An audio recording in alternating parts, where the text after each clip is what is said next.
નમસ્કાર વિદ્યાર્થી મિત્રો, આજના આપણા ભૌતિક વિજ્ઞાનના વિડિયો સેશનની અંદર ચેપ્ટર નંબર 5નો આપણે જે ટોપિક જોઈ રહ્યા છે એને થોડુંક આગળ વધારીએ અને સમજવાનો પ્રયત્ન કરીએ. આપણે પેનનો કલર જરા બદલી નાખીએ. હવે ધ્યાન આપજો, આપણો જે ટોપિક છે કે ચુંબકત્વ અને ચુંબકીય તીવ્રતા, મેગ્નેટાઇઝેશન. કયો ટોપિક હતો આપણો? મેગ્નેટાઇઝેશન. મેગ્નેટાઇઝેશન બરાબર છે. મેગ્નેટાઇઝેશનને આપણે કહીએ છીએ ચુંબકત્વ અને ચુંબકીય તીવ્રતા. ચુંબકીય તીવ્રતા બરાબર છે, આ ટોપિક છે આપણું. અને ચુંબકીય તીવ્રતાને આપણે કહીએ છીએ કેપિટલ H. બરાબર છે. હવે અહીંયા આગળ આપણે સમજવું છે, આપણે આગળના વિડીયોની અંદર જોયું કે આપણે એક સોલેનોઇડ લઈએ છીએ. જો આપણે અહીંયા આગળ આ રીતે એક સોલેનોઇડ લીધો છે, આ એક સોલેનોઇડ છે બરાબર છે. અને આ સોલેનોઇડની અંદર આપણે વિદ્યુત પ્રવાહ પસાર કરીએ છીએ આ દિશાની અંદર I જેટલું. બરાબર છે. કેટલો પ્રવાહ પસાર કરીએ છીએ? I. તો આ પ્રવાહના કારણે સોલેનોઇડની ઉપર આ વાયર વીંટાળેલો હોય છે, પણ વચ્ચે શું હોય છે? શૂન્ય અવકાશ. તો આ સોલેનોઇડના કારણે આપણને મળતું ચુંબકીય ક્ષેત્ર કેટલું હતું? તો જુઓ, સોલેનોઇડની અંદર મળતું ચુંબકીય ક્ષેત્ર B naught is equal to μ0 n into I. અને આ n ઇન્ટુ I બરાબર શું છે? H. n into I is equal to શું થાય? H.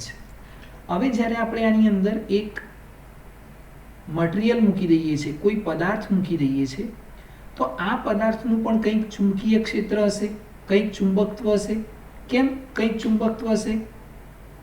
તો આપણે જાણીએ છીએ કે અહીંયા જે આપણે પદાર્થ મૂક્યો છે એ પદાર્થની અંદર પરમાણુ હોય છે, અને પરમાણુ હશે તો પરમાણુની અંદર શું હોય? ઇલેક્ટ્રોન. અને ઇલેક્ટ્રોન એ ચુંબકત્વનું મુખ્ય કારણ છે. બરાબર છે. તો આ જે પદાર્થ છે એ પણ કંઈક ચુંબકીય ક્ષેત્ર ઉત્પન્ન કરશે. એ પદાર્થ પણ શું કરે છે? કંઈક ના કંઈક ચુંબકીય ક્ષેત્ર ઉત્પન્ન કરે છે. એ ચુંબકીય ક્ષેત્ર કેટલું હોય છે? તો જુઓ, પદાર્થનું ચુંબકીય ક્ષેત્ર B, મટીરિયલ લખીએ, પદાર્થ એટલે material, is equal to μ0 into m. આ હતું. હવે આનું કુલ ચુંબકીય ક્ષેત્ર કેટલું? તો જુઓ, કુલ ચુંબકીય ક્ષેત્રનું સૂત્ર આપણે સાબિત કર્યું હતું. B is equal to μ0 m plus h. આ સૂત્ર સાબિત કર્યું હતું. બરાબર છે. આ બંનેનો સરવાળો કરી દીધું, μ0 ni અને μ0 m. તો μ0 કોમન લીધું, ni પ્લસ m, પણ ni બરાબર શું થાય? h. તો આ સૂત્ર આપણને મળ્યું હતું. બરાબર છે. હવે આપણે આજનો ટોપિક થોડો આગળ વધારીએ. હવે આની અંદર આ જે સૂત્ર મળે છે આ આપણે યાદ રાખીએ અને આપણે અહીંયા થોડોક ટોપિક આગળ વધારીએ. જો અહીંયા આગળ માનો કે આ એક ચુંબક છે, આ શું છે? ચુંબક છે. સમજવાનું, થોડુંક ધ્યાનથી સમજજો. આ ચુંબક છે,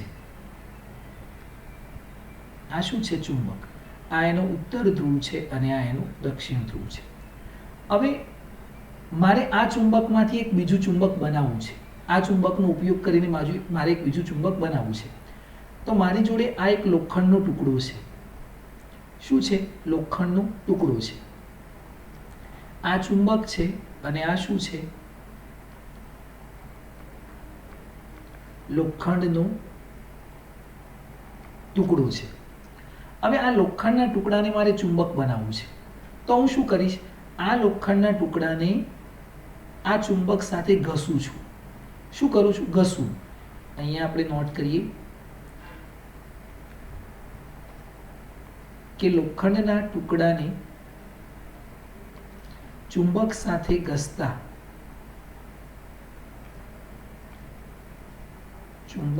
ઘસતા તેમાં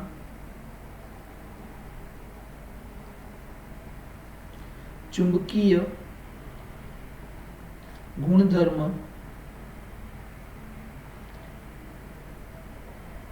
ઉત્પન્ન થાય છે. ચુંબકીય ગુણધર્મ ઉત્પન્ન થાય છે. હવે આ જે ચુંબક છે એ ચુંબકની પાસે ચુંબકીય શક્તિ છે 1000, કેટલી 1000 જેટલી. કોની પાસે? ચુંબક પાસે. બરાબર છે. હવે આ લોખંડના ટુકડાને આની સાથે ઘસવાથી એની અંદર ચુંબકીય શક્તિ ઉત્પન્ન થાય છે 100. કેટલી ઉત્પન્ન થાય છે? 100. એની અંદર કોઈ દિવસે આ ચુંબક જેટલી શક્તિ ઉત્પન્ન થઈ શકતી નથી, કેમ કે ચુંબક તો એક નેચરલી છે, પણ એની સાથે બીજી વસ્તુ ઘસવાથી એની અંદર એટલી શક્તિ ઉત્પન્ન થશે નહીં. હવે આપણે એક બીજો પદાર્થનો ટુકડો ઘસ્યો. આ એક કોઈ બીજા પદાર્થનો ટુકડો છે.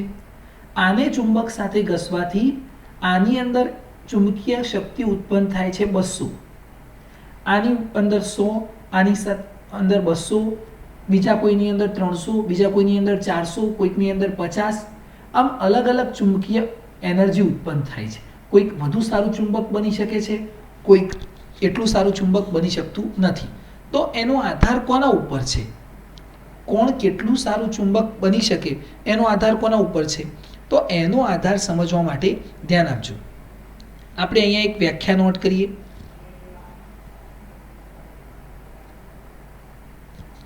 તો જો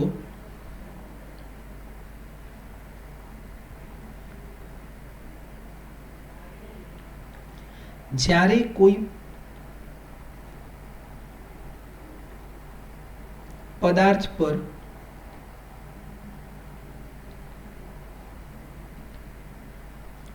ચુંબકીય તીવ્રતા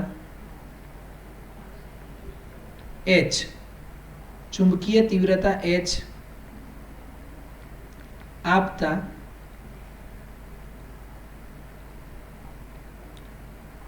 તે પદાર્થમાં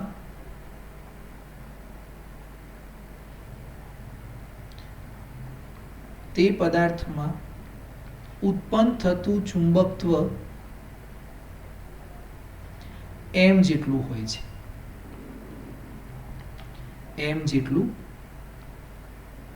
છે. ફરીથી, જ્યારે કોઈ પદાર્થ પર ચુંબકીય તીવ્રતા H આપાત કરીએ, આને આપણે શું કહેતા હતા? ચુંબકીય તીવ્રતા H. તો તે પદાર્થ આપતા તે પદાર્થમાં ઉત્પન્ન થતું ચુંબકત્વ કેટલું છે? m જેટલું હોય છે.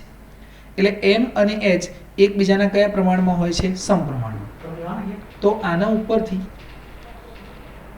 આના ઉપરથી એક ફોર્મ્યુલા નોટ કરી શકીએ કે m directly proportional two h, કે h આપાત કરતા કેટલું ચુંબકત્વ ઉત્પન્ન થશે? m. તો અહીંયા સમપ્રમાણતાની નિશાની કાઢવા માટે આપણે અચળાંક મૂકી દઈએ, અને એ અચળાંક છે આ h નથી. આ અચળાંક આપણે જે મૂક્યો એ h નથી, માત્ર એનો દેખાવ h જેવું છે. આના ઉપરથી આપણે આ નોટ કરી શકીએ. જો અહીંયા નોટ કરીએ કે m upon h is equal two આ, અને આને આપણે કહીએ છીએ CHI. ચાઈ નથી કહેતા. આને જ્યારે પ્રોનાઉન કરીએ ત્યારે સાઈ કહીએ છીએ, સાઈ. પણ સાયલેન્ટ છે એટલે આને આપણે કહીએ છીએ ચાઈ, પણ એને આપણે પ્રોનાઉન કેવી રીતે કરીશું? સાઈ.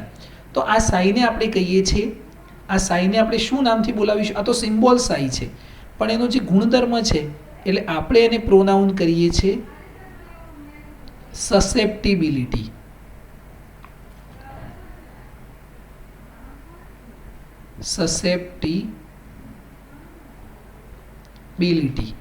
આને આપણે કહીશું માધ્યમની સસેપ્ટિબિલિટી, કે માધ્યમની આ સસેપ્ટિબિલિટી જેટલી હશે એ પ્રમાણે એની અંદર ચુંબકત્વ ઉત્પન્ન થશે.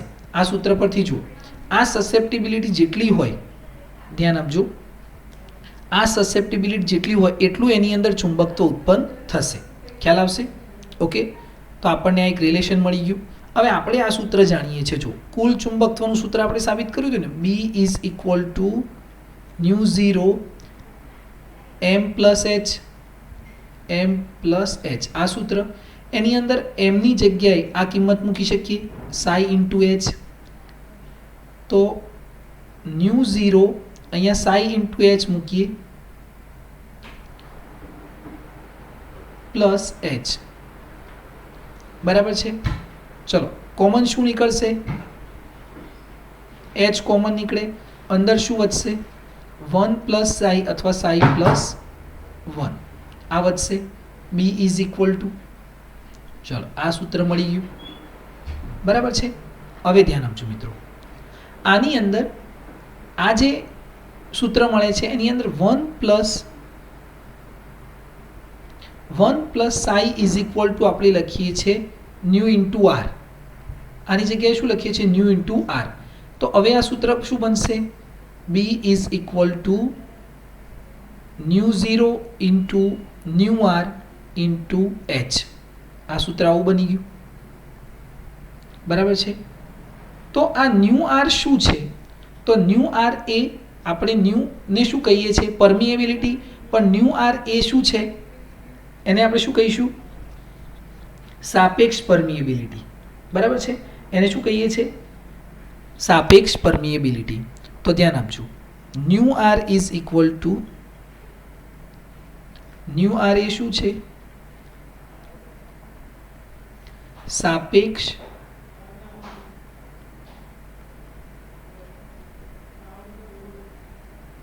પરમિએબિલિટી. સાપેક્ષ એટલે કોની સાપેક્ષ છે? તો ન્યુ એમ અપોન ન્યુ 0. આ કોના માટે? માધ્યમમાં પરમિએબિલિટી,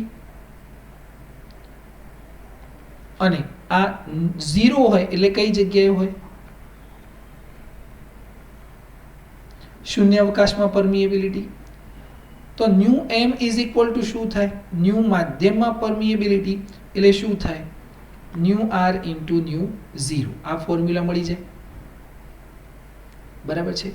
તો ન્યુ આર ઇન્ટુ ન્યુ 0 ની જગ્યાએ ન્યુ એમ મૂકીએ તો આ કોનું ચુંબકીય ક્ષેત્ર થઈ જશે? માધ્યમનું. Is equal to nu into M into H. આ સૂત્ર બની ગયું. ખ્યાલ આવશે મિત્રો બરાબર છે. તો આ ખૂબ જ અગત્યનું સૂત્ર છે અને આ આપણને આના ઉપરથી મળે છે. ક્લિયર છે? Okay.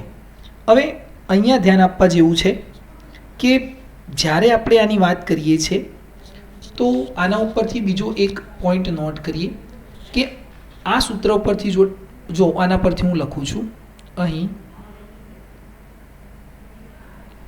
Sai is equal to, જો સાઈ ઇઝ ઇક્વલ ટુ સાપેક્ષ પરમિએબિલિટી -1 થઈ જાય, -1 થાય આના ઉપરથી. Psi is equal to new R -1. હવે આ ન્યુ આર એ શું છે? ન્યુ આર એ શું છે? સાપેક્ષ પરમિએબિલિટી બરાબર.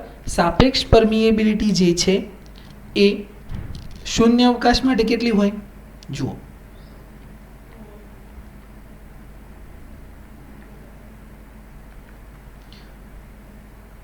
New R is equal to 1. જો આ 1 હોય, અહીંયા 1 મૂકીએ તો આ કેટલું થઈ ગયું? સાઈ 0 થયું. તો આ જે ન્યુ આર છે, ન્યુ આર એ ગ્રેટર દેન 1 પણ હોય, લેસ દેન 1 પણ હોય અને 0 પણ હોય. તો mu R greater than 1, less than 1 અને 0 હોય તો એના આધારે સાઈની કિંમત પણ બદલાય. તો સાઈ જે છે, સાઈની કિંમત 0, પોઝિટિવ અને નેગેટિવ પણ મળે છે અને નેગેટિવ પણ મળતી હોય છે બરાબર છે. હવે આ પોઝિટિવ નેગેટિવ કોની અંદર હોય અને જેની અંદર હોય એને આપણે કેવા પદાર્થો કહીશું? તો જુઓ, અહીંયા થોડુંક આપણે ધ્યાન આપીએ કે આ મેં મટીરિયલ લખેલા છે, દેખાય છે દરેકને? અહીંયા 1 મિનિટ આપણે ઇરેઝ કરીએ આને, ફરીથી આપણે એને સમજીએ એટલા માટે. ચલો, આ ક્લિયર થઈ ગયું. હવે ધ્યાન આપજો. જુઓ,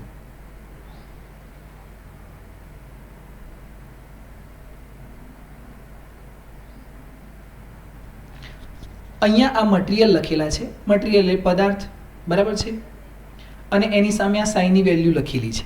તો bismuth, copper, diamond, gold, lead, Hg, N2, silver, silicon, આ દરેક માટે વેલ્યુ કેવી છે? નેગેટિવ. દેખાય છે? માઇનસ માઇનસ માઇનસ, આ બધી માઇનસ વેલ્યુ છે. આ બાજુ મટીરિયલ લખેલા છે aluminium, calcium, chromium, lithium, magnesium, niobium, oxygen, platinum, આ બધાની વેલ્યુ કેવી છે? પ્લસ. આ દરેકની વેલ્યુ કેવી છે? પ્લસ. આ પણ કેવું છે? પ્લસ. આ પણ કેવું છે? પ્લસ. તો જેની અંદર સાઈની વેલ્યુ નેગેટિવ હોય એવા પદાર્થને આપણે ડાયમેગ્નેટિક કહીએ છીએ.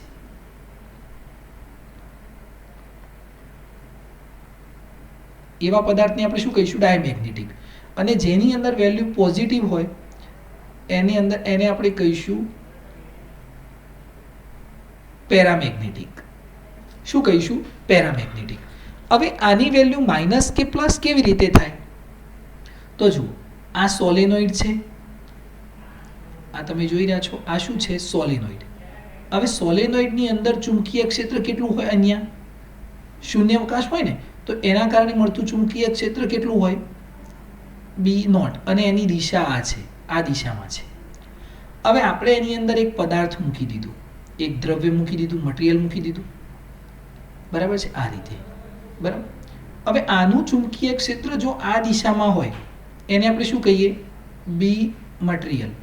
તો આ બંનેનો સરવાળો થઈ જાય, એડ થઈ ગયું એક જ દિશામાં, તો કેવું મળે? પ્લસ. તો એવા પદાર્થને આપણે શું કહીએ? પેરામેગ્નેટિક. પણ આ જો આનું ચુંબકીય ક્ષેત્ર આ દિશામાં હોય તો આનું ચુંબકીય ક્ષેત્ર આ દિશામાં નેગેટિવ થાય તો કુલ ચુંબકીય ક્ષેત્ર નેગેટિવ, એને આપણે શું કહીએ? ડાયમેગ્નેટિક. શું કહીશું? ડાયમેગ્નેટિક. બરાબર છે? તો આના પરથી યાદ રાખવાનું કે પેરામેગ્નેટિક અને ડાયમેગ્નેટિક કોને કહીશું. બરાબર છે મિત્રો? જેવી રીતે હમણાં આપણે જોયું અહીંયા આગળ, બરાબર છે? તો આ જે તમારે યાદ કરવાનું છે આખો ટોપિક, ડાયમેગ્નેટિક, પેરામેગ્નેટિક કોને કહીશું, એનો આપણે આગળ જતાં વિસ્તૃતમાં ચર્ચા કરીશું. પણ આજનું જે ટોપિક છે આ પરમિયાબિલિટી અને સસેપ્ટિબિલિટી, એને ખાસ યાદ કરજો. અને આ વ્યાખ્યા પણ સારી રીતે યાદ કરજો. બરાબર છે? કે આટલું ઉત્પન્ન થાય તો એના ઉપરથી આ ફોર્મ્યુલા મળી ગયું, બરાબર છે? અને આના ઉપરથી આપણને આ સૂત્ર મળે છે, બરાબર છે? ઓકે. અને આને આપણે શું કહીએ છીએ? સસેપ્ટિબિલિટી. ક્લિયર છે? બરાબર.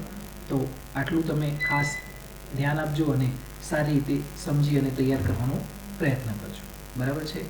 Thank you.